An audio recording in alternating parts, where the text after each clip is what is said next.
So D. Parker wrote The Case for Optimism, 10 Reasons Why the Pro-Freedom Right Will Defeat the Anti-Liberty Left. He said, the leftist enemies of freedom and civil rights are such that it makes it impossible for them to win. And while it would be a disaster if they were to befall the planet, it would be still hard to be positive. It is still hard to be positive when it's a steady diet of doom and gloom every day. Every day brings yet another attack on freedom and progress from people falsely labeling themselves as liberals. Many of these reasons for optimism of the pro-freedom right are because they are directly contrasted with the negative characteristics of the anti-liberty left. Now, this is really important. Do you remember years ago I talked about Martin Luther King and how he was right about a couple of things? One was once you have the images that people can contrast between good and evil, people will always pick good. Americans will. Now, that is true as long as our Judeo-Christian values are still alive in our heart. That's why we try so hard to keep our hearts soft. That's one of the reasons why I started Mercury One, to remind you how good it feels to do good. And we were just reminded this summer when we went and helped people in Afghanistan, which is still going on. We have to keep our hearts soft so we can recognize the difference between good and evil. That's one reason why I say we can't become them and defeat them in the way they want to defeat us. We have to go a different path. Martin Luther King said, if you contrast the two, they will always pick, the American people will always pick good. We didn't have the pictures of the German shepherds being sicked on blacks as they marched in Memphis. We didn't have the fire hoses. What we had was a group of people that we felt were Marxists. And do you remember how they fought against that? When Newsweek came out and said, we're all, what was it, socialists now. We pointed that out at Fox and said, really, we are? Because I thought you were denying that you were socialists. Now they're saying they're out in the open. And Barack Obama went on a big smear campaign and saying that anybody who claims that he was a Marxist or a socialist was racist. Now they're coming out and they're embracing Marxism. As I said to you, they want to tell you exactly what they're doing. But they can't, because the minute they do, you're on to them and you're saying that's not me. This is what happened in Afghanistan when Joe Biden failed miserably and then claimed it to be a victory. Americans saw that and went, that's not us. That's not us. I don't recognize those military leaders. I don't recognize our government. That's not who we are. And we could contrast that with who we've always been. Now, let me give you some of the reasons for optimism, according to D. Parker. He says, 1, we're on the side of freedom, and anti-liberty left is on the side of authoritarianism. This is becoming more and more clear. For instance, Chomsky was just on MSNBC a couple of days ago, and he said people who refuse to accept vaccines, I think the right response for them is to not force them, but rather to insist that they be isolated. If people decide I am willing to be a danger to the community by refusing to vaccinate, they should say then, well, I also have the decency to isolate myself. I don't want the vaccine. I don't want the right to run around harming people. That should be convention. Enforcing is a different question. It should be understood, and we should try to get it to be understood. If it really reaches a point where they are severely endangering people, then, of course, you have to do something about it. So what is he saying? He's saying that there should be camps, or they should self-isolate in their home, but he really means isolate. Because the next question was, well, how do they purchase food? This isn't how do they go out and work or anything else. How do they purchase food? Chomsky's response is telling. Well, quote, actually, that's their problem, end quote. So who is on the side of freedom and people, and who is on the side of authoritarianism? It is becoming clear that the left is authoritarianism, and not because we say it, because their actions are now showing it. Second point of optimism, we have timeless advantages. The anti-liberty left only has short-term tactics and tricks. Well, let me give you one. Did you see that the military came out yesterday and said, what is it? There are 496 Americans still trapped in Afghanistan? Well, first of all, there are more than 496, but that is double the amount that they said over the summer. They said there were about 200. Okay, so double the amount, over double the amount, and then later they said there was less than 100. Now they're saying there's almost 500.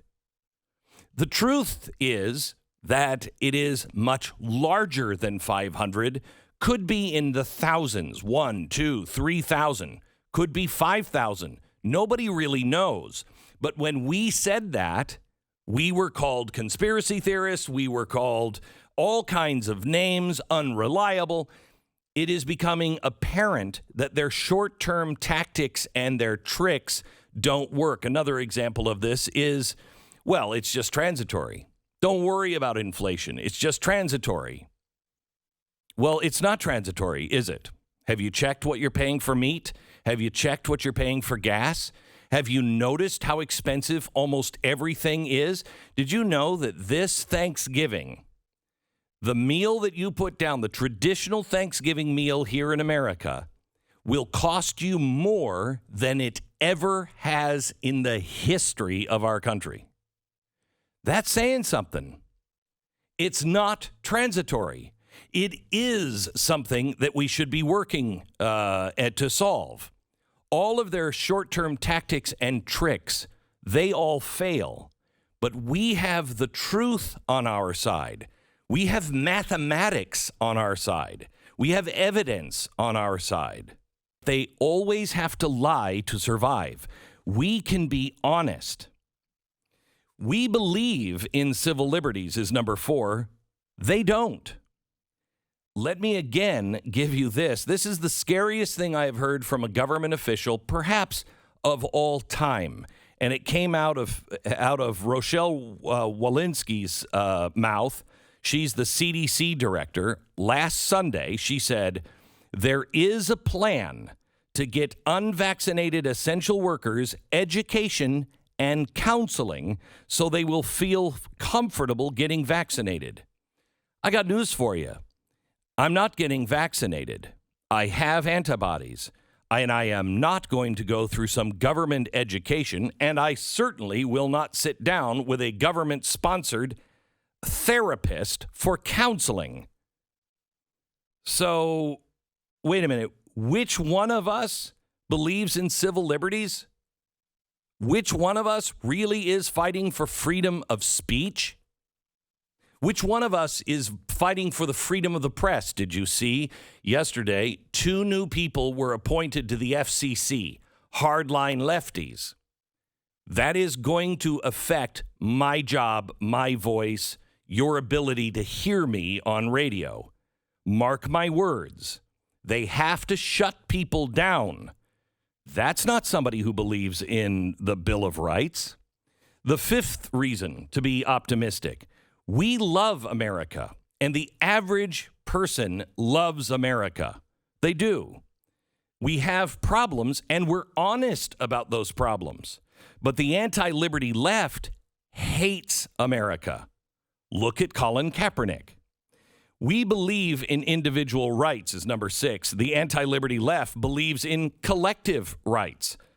Vaccines, the mandates, the passports. By the way, the FDA has approved one of the vaccines for kids. So I guarantee you the collective right of your kid and you to be the parent of your kid and decide what goes into his body and what doesn't go into their body. You're going to lose that right if you're not standing up. By the way, Terry McAuliffe, he doesn't mind. You as a parent don't have a right to raise or teach your kids or question what your kids are learning in school. Number 7 is economic liberty has always worked, and societal slavery of socialism has never worked. You know, they said the model is China. Have you seen what's happening in China lately? Number 8, we're productive in society. Those who believe in the Bill of Rights, the Constitution, and the Declaration of Independence, we generally are productive in society. Anti-liberty leftists are parasites. Good example of this is unrealized gains. What are unrealized gains in the stock market? That means if you're a teacher, your teachers' union has your pension, and your pension is in the stock market. And every time the stock market goes up, you're now going to have to pay for those unrealized gains. In other words, even if you don't pull that money out, you're going to pay to the government the privilege of that money making money. Elon Musk just came out and said, this is insanity. Insanity. And it is. You know, this goes back to their lies and their tricks. They say they've already paid for everything. No, they haven't, or they wouldn't be looking for unrealized gains. Or if they say, no, we're not into redistributive wealth, we're not into socialism and killing the system, then they wouldn't be doing this, because this will hurt the stock market. People will pull their money out of the stock market. Why? Because you can't afford to pay the unrealized gains without pulling the money out of the stock market. And the last one I want to hit here is pro-freedom right outnumbers the anti-liberty left. And I'll show that to you. The book Hidden Tribes, A Study of America's Polarized Landscape, shows that the pro-freedom right outnumbers the anti-liberty left. The hardcore left, the far left, only comprises 8 to 10% of the population. So why is it we feel outnumbered? The reason why we feel outnumbered is because these 8 to 10% of Americans gravitate to culture, movies, art, newspapers, radio, or not radio, but television, the cultural things that affect all of us. The National Socialist media, the government indoctrination centers, the education. That's why this 8 to 10% can influence more than sometimes we can. And they seem more powerful than they really are. However, 25% were conservatives of the pro-freedom right, with the middle classified as liberals, politically disengaged, or moderates. So it is 8% trying to sway the rest using cultural norms. We are 25%. If we just get smart, we can affect and sway a lot more people. That's why they're trying to shut anyone who is effective at it down. That's why you don't see effective conservatives on television or any place else. Nobody who is effective is going to be on Netflix or Amazon. That's just the way it is. However, they're doing damage. The 8 to 10% are so far left that they are overplaying their hand, and they're exposing themselves and exposing conservatives as the ones who had it right the whole time. People have been buying in, the mushy middle has been buying in that conservatives have been overreacting to these people, that these people aren't trying to destroy the free market and drag us into an authoritarian camp. Now, because they are so emboldened and only surrounded in those power centers by people like them, they're exposing themselves. and thus they are hurting themselves. Another reason to be optimistic.